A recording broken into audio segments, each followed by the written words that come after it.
Welcome to the Slop Temple. We pray this video helps. You begin by blocking shapes and locking a pose. Attach a lightweight armature so the chicken and rider maintain motion. This keeps proportions consistent while you sculpt.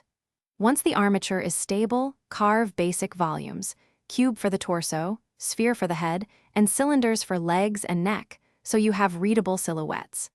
Make sure to set the jockey's sitting position early, matching scale to the chicken body. This avoids reworking later and establishes the 3D composition.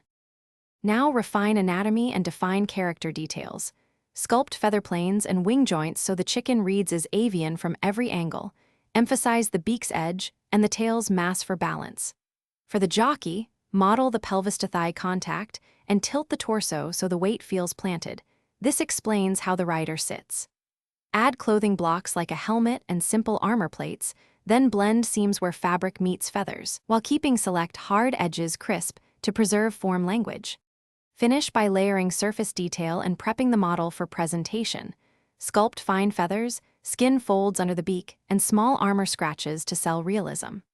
Once done, retopologize for clean edge flow, create UVs with consistent textile density, and bake normal and ambient occlusion maps.